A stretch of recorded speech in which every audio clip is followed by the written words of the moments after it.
पहाड़ियों की तलहटी में बसा एक छोटा सा गांव था जिसका नाम था सुल्तानपुर। पहाड़ी इलाकों में घर साथ साथ नहीं होते, एक दूसरे से काफी दूर दूर होते हैं। बड़ी मुश्किल से इस गांव में 40 घर थे।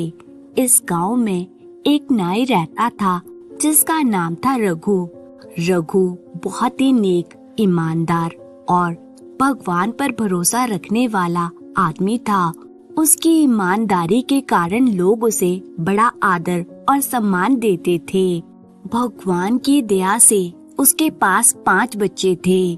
उसकी पत्नी भी बड़ी ही समझदार और नेक औरत थी। नाई की अभी जवानी भी पूरी तरह नहीं गुजरी कि उसे एक गहरा झटका लगा। उसकी जीवन संगिनी उसका साथ छोड़ गई। सर्दियों के दिन थे। नाई की पत्नी को निमोनिया ने घेर लिया। गांव के वैद्य को दिखाया मगर कोई फायदा नहीं हुआ। किसी अस्पताल तक ले जाने की नौबत ही नहीं आई कि नाई की पत्नी मर गई। नाई की तो जैसे दुनिया ही बदल गई। उसके बच्चे भी अभी ज्यादा बड़े नहीं थे। 3 बेटे और 2 बेटियों में बड़ी बेटी 12 साल की ही थी। नाई अब घर के काम भी करता और बाहर भी रोजी रोटी कमाने जाता। गांव के लोगों ने उसे सलाह दी कि वह दूसरी शादी कर ले, मगर नाई ने साफ इनकार कर दिया। नाई बहुत ही हाथ पांव मारता मगर इतना ही कमा पाता कि उसे बस 2 वक्त की रोटी मिल सके। गांव वालों ने कुछ तो मदद की मगर वे कब तक करते। वैसे भी खुद मेहनत किए बगैर कुछ हासिल हो भी नहीं सकता। नाई ने सोचा कि इस गांव में तो थोड़े ही घर हैं। हर रोज कोई बाल या दाढ़ी करवाने भी नहीं आता, इसलिए क्यों ना दूसरे गांव में किस्मत आजमाई जाए। अब दूसरा गांव पहाड़ी के नीचे था जो नाई के गांव से 6 मील की दूरी पर था। उस समय दूसरे गांव जाने के लिए बैलगाड़ी का इस्तेमाल किया जाता था, मगर उस समय नाई के गांव में भी किसी के पास बैलगाड़ी नहीं थी। वैसे भी पहाड़ी इलाका था, वाहनों का चलना भी कठिन होता था। नाई सुबह उठता, जरूरी काम करता, बच्चों को खाना बनाकर खिलाता, खाता और बच्चों को घर में बंद रहने की सलाह देता। आसपास के 2-4 घरों में भी कह देता कि बच्चों का थोड़ा ध्यान रखना। नाई मुंह अंधेरे अपने सामान का थैला लेकर जंगल के बीच से होकर दूसरे गांव की ओर चल पड़ता। पहाड़ियों से नीचे उतरने के बाद उसे एक छोटी कम बहाव वाली नदी को पार करना पड़ता था और फिर 2 मील जंगल का रास्ता तय करने के बाद ही दूसरे गांव पहुंचता था। दूसरे गांव में जाकर काम करने से उसकी माली हालत में काफी सुधार आ गया। बस मुश्किल थी तो आने जाने की, मगर नाई अब इसका आदी हो चुका था। दूसरे गांव में काम करते हुए नाई को अब 5 महीने गुजर चुके थे। एक दिन नाई दूसरे गांव से वापस अपने गांव आ रहा था। नदी पार करने के बाद नाई ने अपने गांव की राह पकड़ी तो उसकी नजर एक पेड़ पर पड़ी, जिसे देखकर वह हैरान रह गया। पेड़ की डाल पर बैठी एक खूबसूरत नौजवान औरत नाई को बड़े प्यार से देख रही थी। नाई डर गया। वे जल्दी जल्दी आगे बढ़ने लगा तो पीछे से बड़ी ही संजीदगी भरी आवाज आई, रघु रुक जाओ। नाई ना चाहते हुए भी रुक गया। औरत फुर्ती से कूदकर नीचे उतरी और नाई के पास पहुंची। नाई बोला, कौन हो तुम और क्या चाहती हो? वे औरत कहने लगी, मेरा नाम शीला है, मैं फूल नगर में रहती हूँ। नाई अपने दिमाग पर जोर देकर सोचने लगा कि फूल नगर नाम का गांव तो आसपास है ही नहीं। यहाँ के आसपास के गांव को तो मैं भली भांति जानता हूँ। वह औरत मुस्कुराकर बोली, गांव तो यही है, बस तुम्हें पता नहीं है। नाई बोला, तो मैं क्या करूँ? औरत बोली, रघु मैं तुम्हें हर रोज यहाँ से जाते हुए देखती हूँ।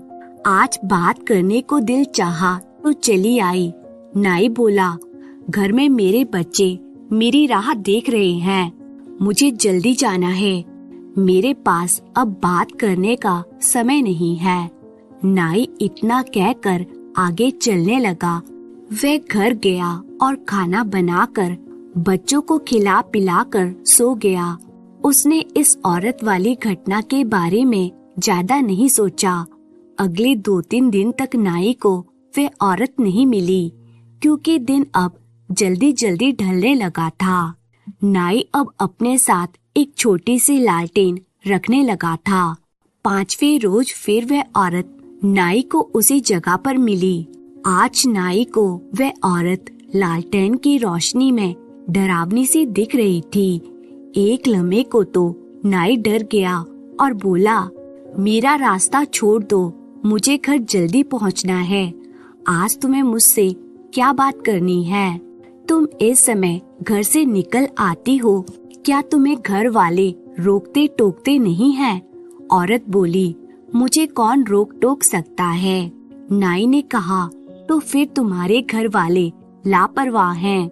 औरत बोली, रघु, मुझे कोई रोक टोक ही नहीं सकता। मैं तुम्हें दिल से पसंद करती हूँ। मैं तुम्हें पिछले 2 महीनों से यहाँ से गुजरते हुए देख रही हूँ।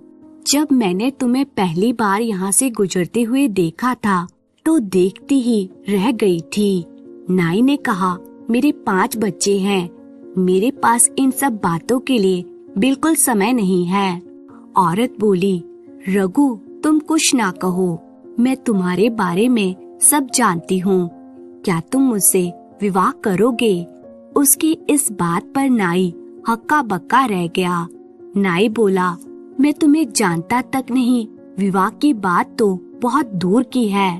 मैं बच्चों का पेट मुश्किल से पाल पाता हूँ। शादी का बोझ उठाना अब मेरे बस में नहीं है। औरत बोली, रघु, अगर तुम मुझसे विवाह कर लोगे तो तुम्हारे घर की हालत सुधर सकती है। नाई ने कहा, अरे वाह, तुम्हारे पास क्या अलादीन का चिराग है? औरत बोली, सोच लेना रघु, मैं तुम्हें यही मिलती रहूंगी। इतना कहकर औरत पेड़ों की झाड़ियों में गायब हो गई। नाई भी बड़बड़ाता हुआ अपनी राह चल पड़ा। पगला गई है। अगले रोज फिर उसी जगह वह औरत नाई से बोली, रघु, तुमने क्या सोचा? नाई बोला, तुम्हें मुझ में क्या नजर आया? तुम्हें पता भी है कि मेरे 5 बच्चे हैं। तुम्हारे घर वाले राजी भी नहीं होंगे। औरत बोली, तुम यह सब बातें छोड़ो, यह बताओ कि विवाह करोगे या नहीं? नाई ने जवाब दिया, नहीं। औरत ने कहा, सोच लो रघु, तुम्हारे पास अब भी समय है। इतना कहकर वह औरत फिर वापस चली गई। अगले दिन नाई का काम में मन बिल्कुल नहीं लग रहा था। वे जिस गांव में काम करने जाता था, उस गांव में एक बहुत ही बुजुर्ग आदमी रहते थे। नाई अब उनके पास गया और खुद के साथ हो रही सारी घटना उन्हें कह सुनाई। वे बुजुर्ग कहने लगे, रघु, मैंने भी फूल नगर नाम का गांव आज तक नहीं सुना। रघु, तुम आज ऐसा करना, जब वे तुम्हें मिले तो उसे बातों में उलझा कर रखना और उसकी आंखों को गौर से देखना कि वह अपनी पलकें झपकाती है या नहीं। एक बात और, तुम उसके पाँव भी देखना कि पंजे कौन सी तरफ हैं। कल आकर तुम मुझे यह सब बताना। इतना कहकर बुजुर्ग कुछ सोचने लगा। नाई ने अब अपने गांव की राह ली। नाई जब नदी पार करके उस जगह पहुंचा तो वे औरत वहीं उस पेड़ पर बैठी नजर आई। नाई ने उसे ध्यान से देखा। वह पेड़ से नीचे उतरी और रघु के पास आ गई और बड़े प्यार से बोली, रघु, तुमने आज देर कर दी। नाई बोला, हाँ, आज काम ज्यादा था। नाई उसकी आंखों को ध्यान से देखने लगा। उसकी आंखों में अजीब सी चमक थी और साथ ही साथ दहशत भी थी। नाई एक बार तो चकरा गया। फिर वे अपने आप को संभालते हुए उसके पैरों की ओर देखने लगा, मगर उसके लंबे लहंगे की वजह से पैरों को देख ना पाया। फिर नाई को अचानक कुछ सूझा और वे कहने लगा, अरे मैं आज तुम्हारे लिए पायल लाया हूँ। इतना कहकर नाई अपने थैले को झूठ मूठ ही टटोलने लगा। औरत ने खुशी से अपने लहंगे को ऊपर किया और बोली, लाओ तो रघु पहना दो मुझे पायल। नाई ने जब यह देखा तो डर से उसका मुंह खुला का खुला रह गया। वह फिर जल्दी से बोला, अरे लगता है दुकान पर ही भूल आया हूँ, कल लाऊंगा। औरत ने खुशी से कहा, ठीक है रघु, कल जरूर लेकर आना, मैं तुम्हारा इंतजार करूंगी। इतना कहकर औरत पेड़ों की झाड़ियों में चली गई।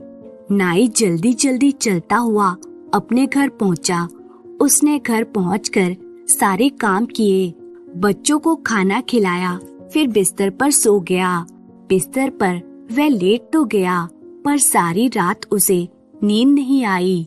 अगले दिन सुबह नाई ने अपने काम निपटाए और दूसरे गांव पहुंच गया। वह सीधा बुजुर्ग के पास गया और उसे कल बीती सारी घटना बताई। बुजुर्ग ने कहा, मुझे जिस बात का डर था वही हुआ। नाई बोला, क्या मतलब है? बुजुर्ग बोला, उसने तुम्हें अपने गांव का नाम फूलनगर बताया है।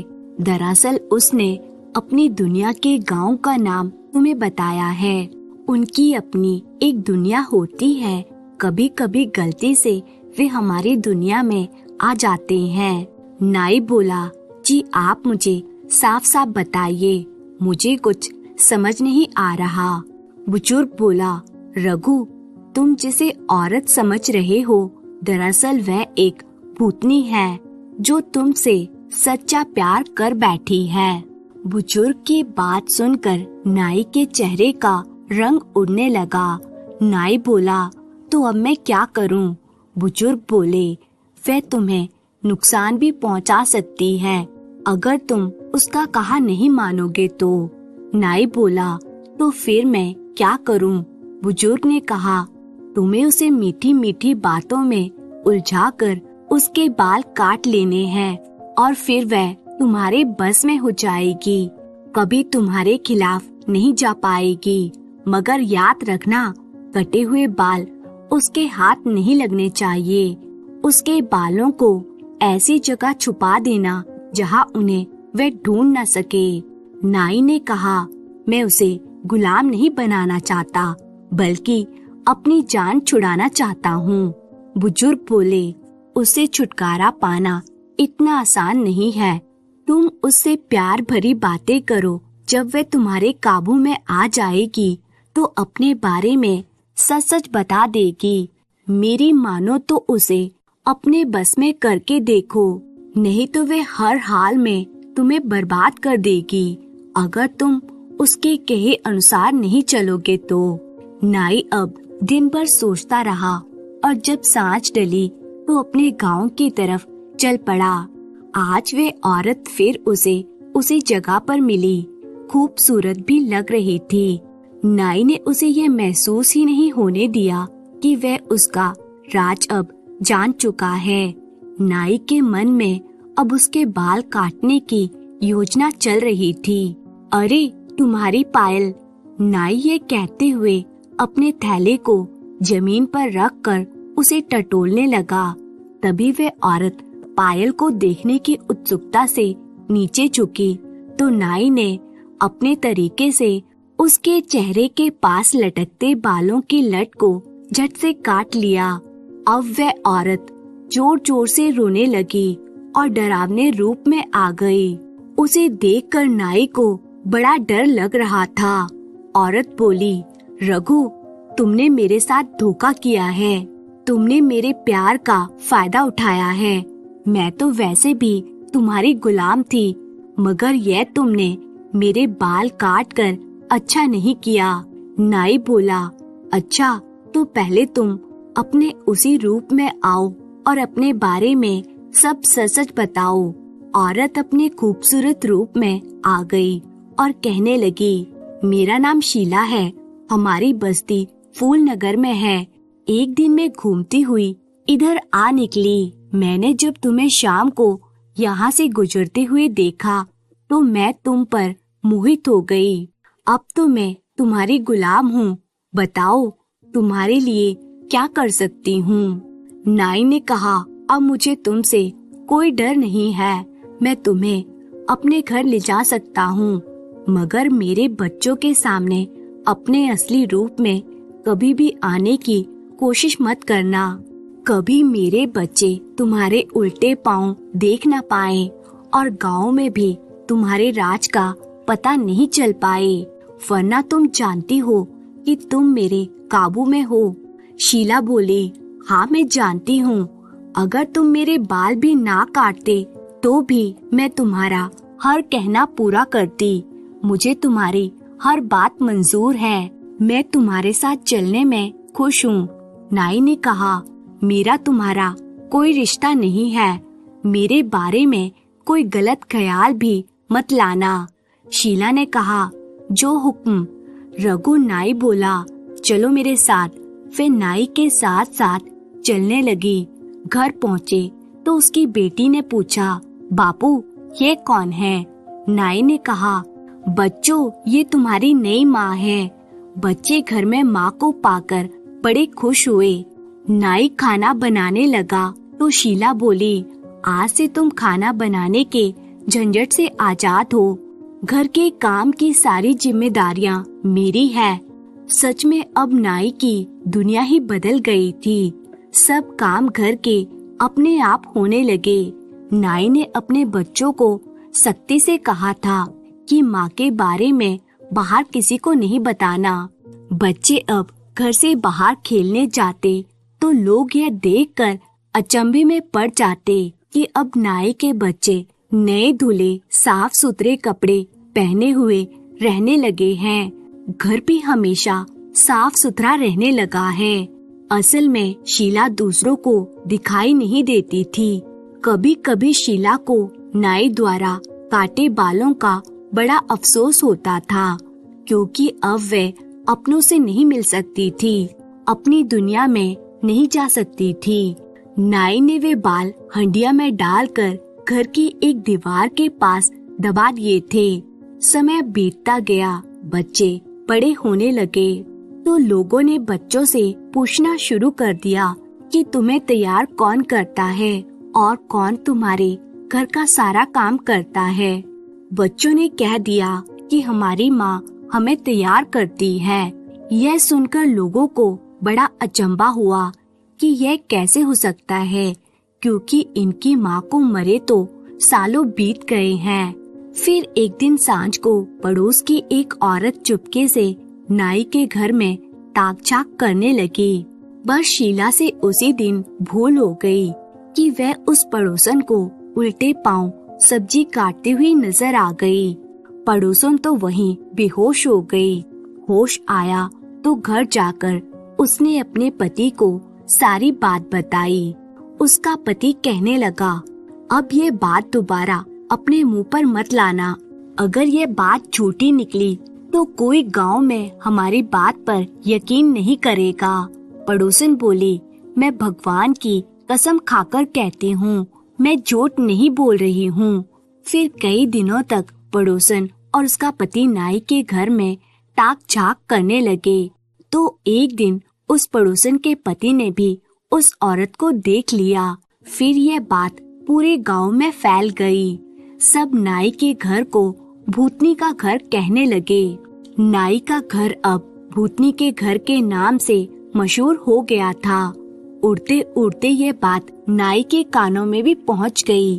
तो नाई बड़ा घबराया और घर जाकर शीला से बोला, मेरे बारे में लोग तरह तरह की बातें कर रहे हैं। मैंने तुम्हें कहा था कि किसी के सामने अपने आप को जाहिर मत होने देना। शीला बोली, मैंने ये जानबूझकर नहीं किया। मैंने कई साल तुम्हारे यहाँ तुम्हारे घर और बच्चों की देखभाल की है। अब तुम मुझे आजाद कर दो। मगर नाई अब उसका आदी हो चुका था। हर काम तैयार मिले तो कौन पागल उसे आजाद करे। नाई ने इनकार कर दिया। कुछ दिनों बाद नाई का सबसे छोटा लड़का उसी दीवार के पास, जहाँ नाई ने शीला के बाल हंडिया में डालकर छिपाए थे, खेल खेल में वहाँ से मिट्टी खोदने लगा। मिट्टी खोदते खोदते काफी देर हो गई तो शीला उस लड़के के पास उसे कुछ खाने के लिए देने को आई तो उसकी नजर उस हंडिया पर पड़ी। लड़का भी बोला, देखो माँ, इस हंडिया में क्या है, मैं कब से इसे बाहर निकालने की कोशिश कर रहा हूँ। शीला ने हंडिया को बाहर निकाला तो अपने कटे बालों को उसके भीतर पाया। शीला ने झट से वह बाल लिए और उन्हें चूल्हे में डालकर जला दिया। अब शीला नाई की कैद से आजाद थी। नाई अब शाम को घर आया तो शीला बोली, रघु, मुझे अब यहाँ से जाना है। मुझे अपनों की याद आ रही है और तुम्हारे बच्चे भी अब बड़े हो गए हैं। यदि मैं तुम्हारी गुलामी करती रही और इसी दौरान अगर तुम इस दुनिया से चल बसे तो मैं यहीं इस घर में कैद होकर रह जाऊंगी। नाई बोला, हरगिज नहीं। शीला बोली, मैं तो तुम्हें देख रही थी, मैं तो आजाद हूँ। तुम मेरे उन कटे हुए बालों की सुरक्षा नहीं कर सके। मैं जाने से पहले तुम्हारे लिए उस हंडिया में कुछ छोड़कर जा रही हूँ, क्योंकि मैं तुमसे सच्चा प्रेम करती हूँ। मैं तुम्हें इतना कुछ दे जाऊंगी कि तुम्हारी अगली जिंदगी आराम से कटेगी। इतना कहकर शीला वहाँ से गायब हो गई। नाई उसे आवाज देता रहा लेकिन वे नहीं रुकी। नाई अपना सिर पीट पीट कर रोने लगा। नाई ने हंडिया को तलाश किया तो उसमें ढेर सारे सोने के सिक्के निकले, जिन्हें देखकर वह खुश हो गया और सोचने लगा कि अब मेरी आगे की जिंदगी आराम से कट जाएगी। इसी गांव में रहते रहते वह इस कलंक को धो नहीं सका। लाख कोशिश की सफाई देने की, मगर लोग फिर भी उसके घर को भूतनी का घर ही कहने लगे थे। अंत में नाई ने शहर में दूसरा घर ले लिया और अपने बच्चों के साथ वहीं रहने लगा। शंभू केशव नगर में अपनी माँ और बहन के साथ रहता था। वे वहाँ के राजमहल में छोटा मोटा काम करके जो मिलता था उससे अपने परिवार का गुजारा करता था। वे बड़ा मेहनती, ईमानदार और बुद्धिमान था। उसकी बहन राधा बहुत ही सुंदर और सुशील थी। एक दिन जब वह घर से महल के लिए निकलता है तभी राधा ने कहा, भैया, मुझे भी आप अपने साथ महल ले चलिए ना। मैंने कभी राजमहल नहीं देखा। अरे नहीं राधा, वहाँ महाराज की अनुमति के बिना कोई नहीं जा सकता। फिर क्या था, शंभू के मना करते ही राधा मुंह फुलाकर वहाँ से चली जाती है।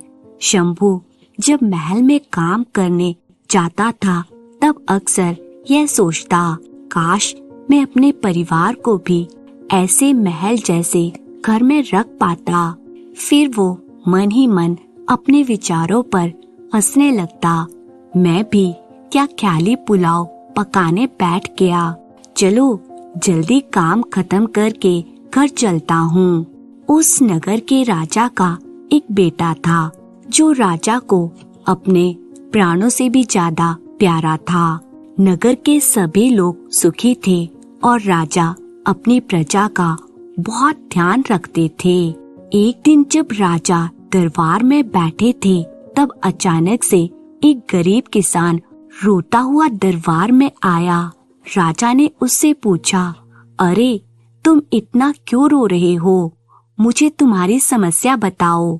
किसान बोला, महाराज, कल रात मैं और मेरा परिवार घर के आंगन में सो रहे थे और आज सुबह जब हम जागे तो हमने देखा कि मेरी बेटी गायब थी। मैंने पूरे नगर में उसे ढूंढ लिया, लेकिन किसी को मेरी बेटी के बारे में कुछ नहीं पता। राजा ने कहा, ऐसा कैसे हो सकता है? तुम एक बार फिर से देखो, अगर कल तक तुम्हारी बेटी नहीं मिली तो मैं अपने सिपाहियों को तुम्हारी मदद करने का आदेश दूंगा। अब तो हर रोज का ही काम हो गया था।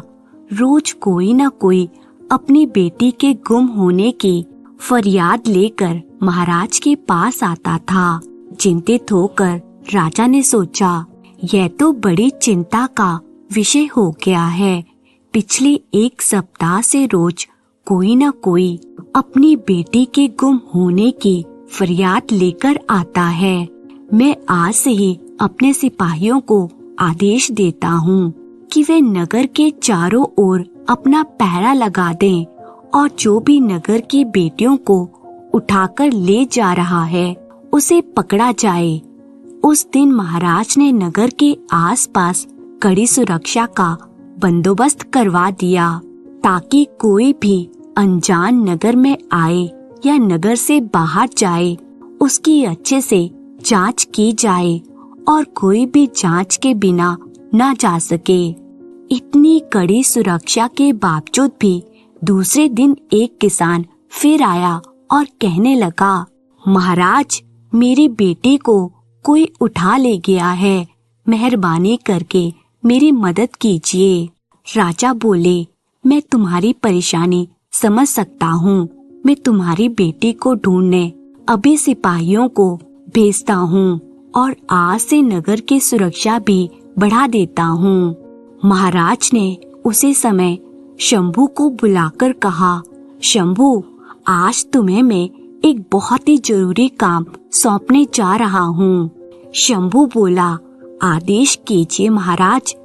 तुम्हें आज से नगर के बीच रहकर देखना है कि कौन हमारे नगर की शांति भंग कर रहा है। तुम चाहो तो इस काम के लिए अपने दोस्तों की भी मदद ले सकते हो, लेकिन यह पता करो कि आखिर कौन है जो हर रोज हमारे नगर की बेटियों को गायब कर रहा है।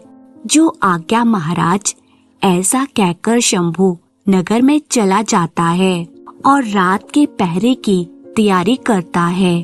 शंभू रात में छुप छुप कर घूम रहा था।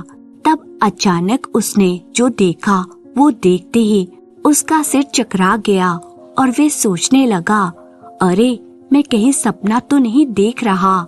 ऐसा बोलकर वे अपने हाथ में अपने आप चींटी काटता है और फिर कहता है, हे भगवान, यह तो सच में कोई भयानक सा प्राणी है, बचाओ भगवान। मुश्किल से होश संभालते हुए उसने देखा कि एक भेड़िया मानव आकाश में मंडरा रहा था। अचानक वे एक घर के पास उतरा और थोड़ी देर में कहीं गायब हो गया। उस भेड़िए मानव के गायब होने के बाद शंभू उस घर में गया जिसमें वो भेड़िया मानव गया था और जाकर उस किसान से पूछा कि क्या उसकी बेटी सुरक्षित है। तो किसान ने देखा कि उसकी बेटी गायब थी। दूसरे दिन शंभू महाराज से मिलने गया और उसने जो कुछ भी देखा वह सब महाराज को बताया। राजा को उसकी बातों पर यकीन नहीं हो रहा था, इसलिए वो कहने लगे, कहीं तुमने सपना तो नहीं देखा? मुझे तो इस बात पर यकीन नहीं हो रहा।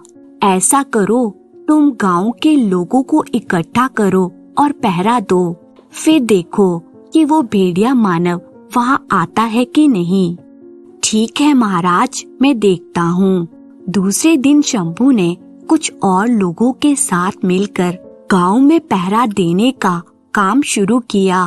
गांव के लोगों में एक दहशत फैल गई थी और वो आपस में कहने लगे, मुझे तो शंभू की बात सुनकर ही डर लगता है, कहीं भेड़िया मानव ने हम पर हमला कर दिया तो।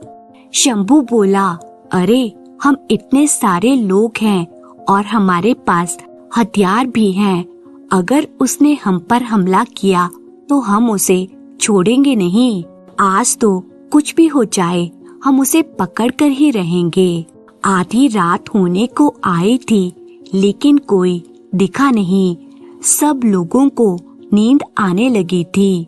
लगता है आज वो भेड़िया मानव इतने सारे लोगों को देखकर वापस चला गया है।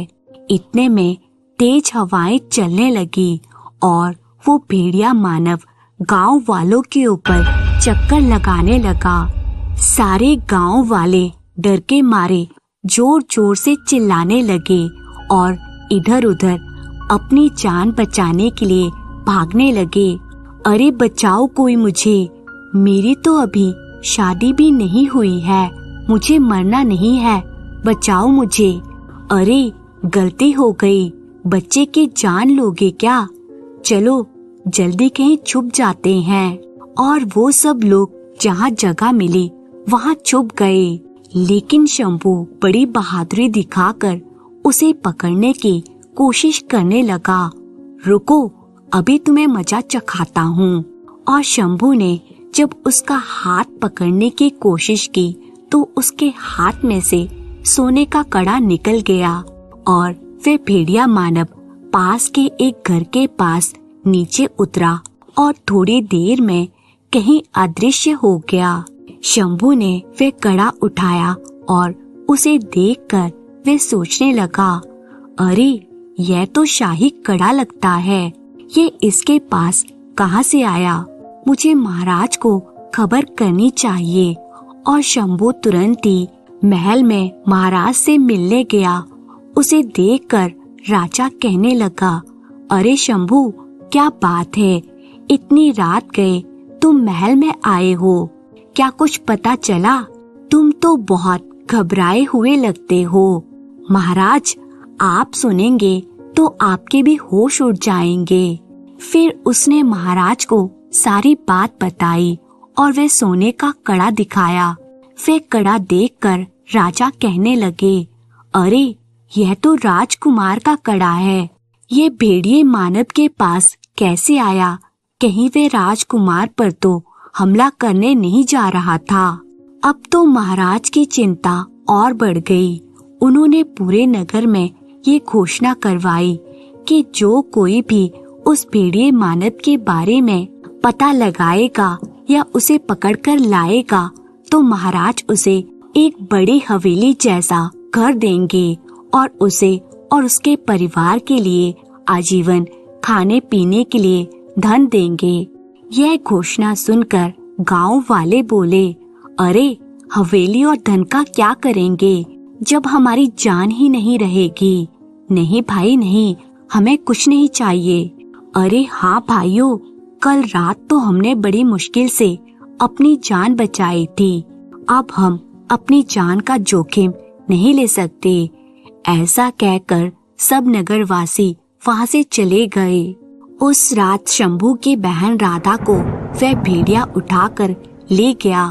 अब शंभू आग बबूला होकर महाराज के पास गया और कहने लगा, महाराज आप मुझे आज्ञा दें, मैं आज ही वो भेड़िया मानव को ढूंढने जाता हूँ, मुझे सफल होने का आशीर्वाद दीजिए। रात को वे मेरी बहन राधा को भी उठाकर ले गया। राजा ने कहा, शंभू मैं तुम्हारी तकलीफ समझ सकता हूँ, मेरी तरफ से तुम्हें जो मदद चाहिए वह मैं करूँगा और जैसे ही तुम्हें कोई सूचना मिले मुझे तुरंत खबर करना। शंभू महाराज को प्रणाम करके भेड़िए मानव के बारे में पता लगाने निकल पड़ता है। बहुत चलने के बाद वो एक सुनसान जगह पर आता है। तब आकाश में एक बड़ी सी चील घूमती हुई शंभू के पास जाती है। शंभू उसे देखकर घबरा जाता है। तब वो चील बोली, कौन हो तुम, यहाँ क्यों आए हो? शंभू चौंक कर बोला, क्या तुम बोल सकती हो? चील ने कहा, हाँ, लेकिन तुम कौन हो? मैं शंभू हूँ। और फिर उसने उस भेड़िए मानव के बारे में चील को सब बताया और कहा, क्या तुम मेरी कुछ मदद कर सकती हो? तुम्हें उस भेड़िए मानव के बारे में कुछ पता है? चील ने कहा, अच्छा तो यह बात है। शंभू बोला, तो क्या तुम मेरी मदद करोगी? चील बोली, हाँ, मैं तुम्हें एक साधु महाराज के पास लेकर चलती हूँ। वे तुम्हें तुम्हारी समस्या का उपाय बताएंगे। यह सुनकर शंभू खुश हो जाता है। चील शंभू को अपनी पीठ पर बिठाकर साधु महाराज के आश्रम तक ले जाती है और वहाँ छोड़ देती है। चील शंभू को बताती है, ये साधु महाराज बड़े तपस्वी और त्रिकाल ज्ञानी भी हैं, लेकिन ध्यान रहे इनके तपस्या भंग ना हो। चलो अब मैं चलती हूँ। शंभू बोला, तुम्हारा बहुत बहुत धन्यवाद। शंभू उस आश्रम में गया और देखा एक साधु महाराज वहाँ पर तपस्या कर रहे थे।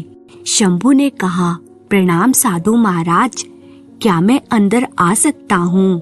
साधु महाराज ने अपने नेत्र खोले और इशारे से शंभू को अंदर आने की इजाजत दे दी। शंभू उनके सामने जाकर बैठ गया।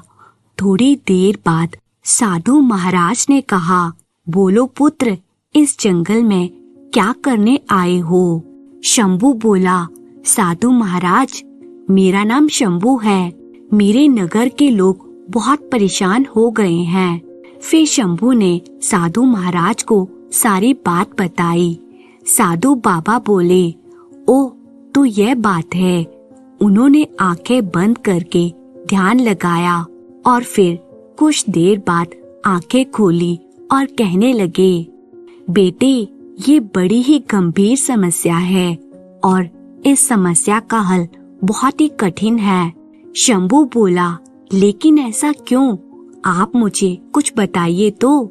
साधु महाराज कहने लगे, सुनो, आज से कई वर्षों पहले जब तुम्हारे महाराज जंगल में शिकार करने गए थे, तब उन्होंने एक हिरन के बच्चे को मार दिया था। फिर उस हिरन के जोड़े ने अपने बच्चे के गम में खाना पीना छोड़ दिया और कुछ ही दिनों में उन दोनों ने दम तोड़ दिया। मरते समय उन्होंने राजा को श्राप दिया था कि जब तेरी औलाद होगी और वो जब बड़ी होगी तो भेड़िया मानव बनकर तुम्हारे ही नगर में आतंक फैलाएगी। तब जाकर तुम्हें पता चलेगा कि निर्दोष प्राणियों को शिकार करने का क्या अंजाम मिलता है और तब हमारी तरह तुम भी अपने पुत्र की मृत्यु के गम में तड़पोगे। शंभू बोला, साधु महाराज, लेकिन महाराज को तो इस श्राप के बारे में कुछ पता ही नहीं है। साधु महाराज बोले, पता कैसे होगा, क्योंकि उन्होंने ये श्राप अपने मरने से पहले दिया था और तब तक तुम्हारे महाराज वहाँ से चले गए थे।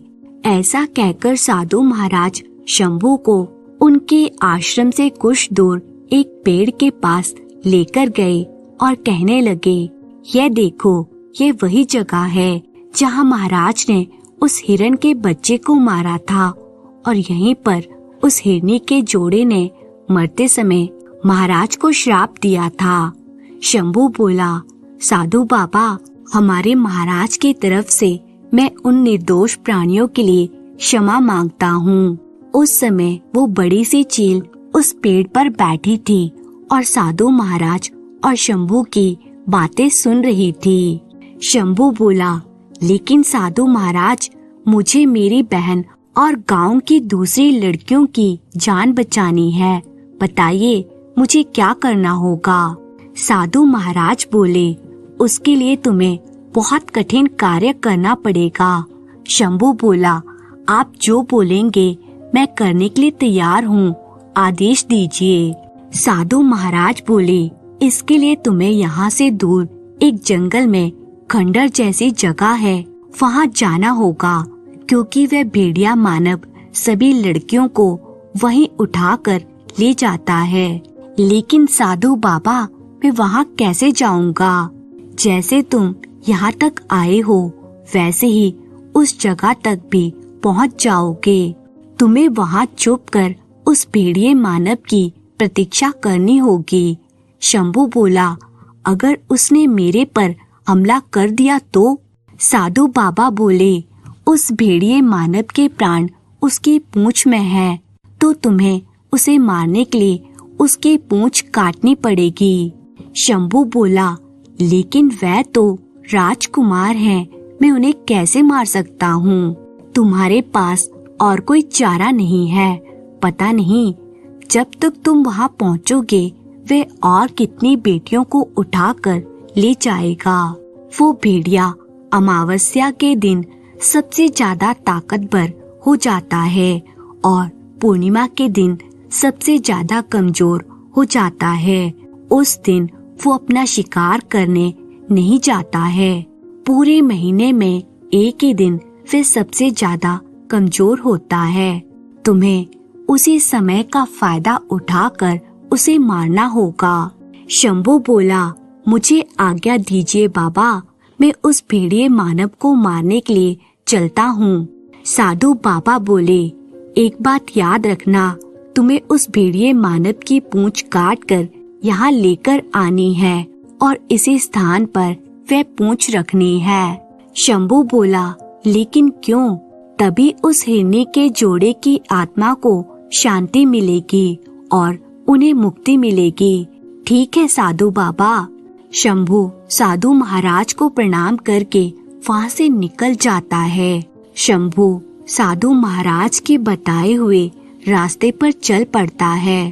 तब रास्ते में एक बहुत ही डरावनी जगह आती है और वह सोचता है, यह तो बहुत ही भयानक जंगल लगता है, मैं यहाँ से वापस नहीं जा सकूंगा।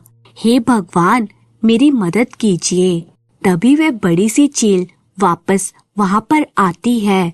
शंभू उस चील से बोला, क्या तुम मेरी इस भयानक जंगल से बाहर निकलने में मदद करोगी? चील ने कहा, इस जंगल में बहुत ही खतरनाक जानवर रहते हैं और वे तुम पर कभी भी हमला कर सकते हैं। तुम मेरी पीठ पर बैठ जाओ, मैं तुम्हें इस जंगल से उस पार लेकर चलती हूँ। शंभू बोला, तुम्हारा फिर से धन्यवाद, लेकिन तुम मेरी मदद क्यों करती हो? मैं तुम्हारे क्या काम आऊंगा? चील बोली, वह तुम्हें बाद में पता चल जाएगा। फिर वे चील शंभू को अपनी पीठ पर बिठाकर जंगल पार कराने में उसकी सहायता करती है और कहती है, बस अब आगे तुम्हें अकेले ही जाना होगा, क्योंकि ये जंगल यहीं समाप्त होता है। आगे जाने का रास्ता और भी कठिन था। बड़ी मुश्किल से जब शंभू खंडर जैसी जगह पर पहुंचता है और देखता है कि भेड़िया मानव ने उसकी बहन और दूसरी लड़कियों को कैद करके रखा था। उस समय भेड़िया मानव वहाँ पर नहीं था। शंभू ने अपनी बहन को देखकर कहा, राधा, मैं शंभू हूँ, तुम सब ठीक तो हो ना? राधा ने शंभू को देखा तो कहने लगी, भैया हमें बचा लो, हमें उस भेड़िए मानव से बहुत डर लगता है। लेकिन आपको यहाँ का पता कैसे चला? शंभू ने उसे सारी बात बताते हुए कहा, राधा तुम थोड़ा सब्र करो, मैं यहाँ छुप कर उस भेड़िए मानव का इंतजार करता हूँ, लेकिन तुम कुछ बोलना मत। ठीक है भैया, अपना ध्यान रखना। फिर शंभू वहाँ छुप कर बैठ गया। उसने चुपके से देखा कि थोड़ी देर में वो भेड़िया मानव गांव की एक और लड़की को उठाकर ले आया। शंभू उस लड़की को पहचान गया कि यह तो पड़ोस वाले राम चाचा की पोती है। यह भेड़िया दिन में राजकुमार बनकर महल में रहता है और रात को भेड़िया बनकर आतंक मचाता है। आज तो मैं इस भेड़िए को सबक सिखाकर ही रहूंगी। वो पूरी रात वहाँ चुप कर बैठा रहा और दूसरे दिन पूर्णिमा होने का इंतजार करने लगा। दूसरे दिन पूर्णिमा होते ही वो भेड़िया महल में जाने के लिए निकलता है। शंभू उस पर हमला करता है और उसका सर धड़ से अलग कर देता है, लेकिन थोड़ी देर बाद वे फिर से जुड़ जाता है। ऐसे शंभू और भेड़िया मानव के बीच भयानक युद्ध चलता है। शंभू थक कर गिरने ही वाला था कि अचानक उसे याद आता है, अरे मैं साधु बाबा की बात कैसे भूल गया। यह सोचकर वह तुरंत उठा और दौड़कर रोशनी वाली जगह पर बाहर आ गया और भेड़िए मानव से बोला, अगर हिम्मत है तो मेरे साथ लड़कर दिखा।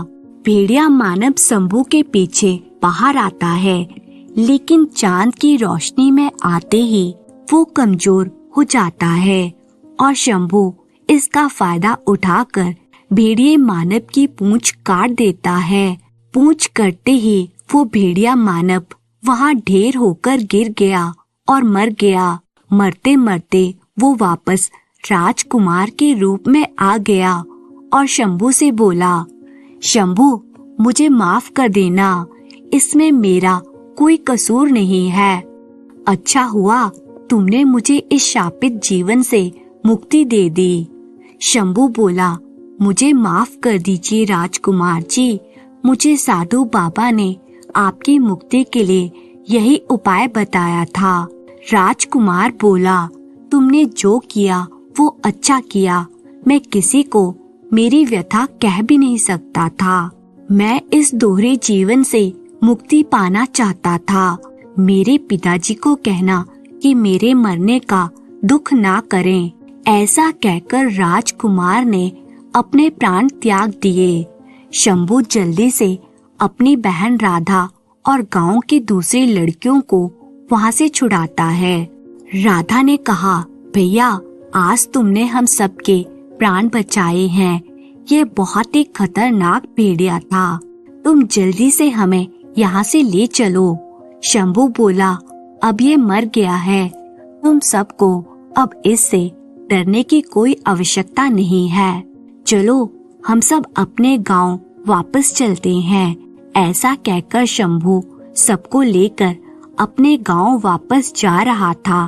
तब वे चील वापस आई और बोली, आप सब मेरी पीठ पर बैठ जाओ, मैं तुम्हें इस जंगल से उस पार छोड़ देती हूँ। शंभू बोला, नहीं, पहले हमें वो साधु महाराज के आश्रम से थोड़ी दूर एक पेड़ है, वहाँ ले चलो। चील बोली, ठीक है। राधा ने पूछा, लेकिन भैया हमें वहाँ क्यों जाना है? शंभू बोला, मैं तुम्हें वहाँ जाकर सब बताता हूँ। शंभू ने साधु बाबा के कहने के अनुसार वह पूंछ उस पेड़ के पास जहाँ वे हिरन के जोड़े ने अंतिम सांस ली थी वहाँ रख दी और हाथ जोड़कर प्रणाम किया और फिर चील से पूछा, लेकिन अब तो बताओ तुम हमारी मदद क्यों कर रही थी? चील बोली, आज मेरा बदला पूर्ण हुआ। मैं वो हिरन के बच्चे की माँ हूँ जिसने अपने बच्चे की मृत्यु का बदला लेने के लिए फिर से जन्म लिया था। इसलिए उस भेड़िया मानव यानी राजकुमार को मारने में मैंने तुम्हारी सहायता की। अब मेरी आत्मा को शांति मिलेगी। ऐसा कहकर वह चील वहाँ से अदृश्य हो गई। शंभू और सभी लड़कियां यह देखकर दंग रह गई। शंभू सभी लड़कियों को नगर वापस लेकर जाता है और सभी लड़कियों को सुरक्षित गांव वापस आते देखकर गांव वाले खुशी से झूम उठते हैं। शंभू सीधा राजा के पास जाता है। राजा शंभू को देखते ही उससे कहने लगे, अच्छा हुआ शंभू तुम आ गए। राजकुमार कल से गायब है, कहीं वे भेड़िया मानव मेरे पुत्र को तो उठाकर नहीं ले गया। शंभू राजा को सारी बात बताता है। यह सुनकर राजा के होश उड़ जाते हैं। राजा की तबीयत बिगड़ने लगती है और राजा शंभू से कहता है, शंभू मैं अपने पुत्र के बिना जीवित नहीं रह सकूंगा। मुझे अब जीने का कोई मोह नहीं है। मेरे मरने के बाद तुम इस राजगद्दी पर बैठना और अपने राज्य की सुरक्षा करना। मैं यह सब अब तुम्हें सौंपकर जा रहा हूँ। शंभू बोला, नहीं महाराज, मैं आपको कुछ नहीं होने दूंगा। शंभू और कुछ कहता इससे पहले महाराज अपने प्राण त्याग देते हैं। शंभू महाराज के जाने से बहुत दुखी हो जाता है और रोते हुए खुद से कहता है, मैं हमेशा मेरे परिवार को ऐसे महल जैसे घर में रखना चाहता था, लेकिन मैंने कभी महाराज का बुरा नहीं चाहा था। मैं महाराज की गद्दी पर उनकी तस्वीर रखूंगा और उनको दिया हुआ वचन निभाऊंगा और प्रजा के सुख और सुरक्षा के लिए अपना जीवन समर्पित करूंगा। शंभू ने महाराज और राजकुमार की आत्मा की शांति के लिए पूजा करवाई और गरीबों को दान दिया। थोड़े दिन बाद शंभू राजा के पद पर प्रतिज्ञा लेता है और महाराज को दिया हुआ वचन निभाता है। वे अपनी प्रजा के सुख और सुरक्षा की जिम्मेदारी निभाते हुए एक अच्छे और सच्चे राजा के रूप में अपनी जिम्मेदारी का पालन करता है। उम्मीद है दोस्तों आपको ये कहानी पसंद आई होगी। तो कहानी अगर पसंद आई है तो इसे लाइक कीजिए और अपनी प्यारी प्यारी कमेंट्स करना बिल्कुल नहीं भूलिएगा। तो इसी तरह की कहानियाँ देखने के लिए मेरे चैनल दिव्या सागर स्टोरी को सब्सक्राइब कर लीजिए। आपका बहुत बहुत धन्यवाद।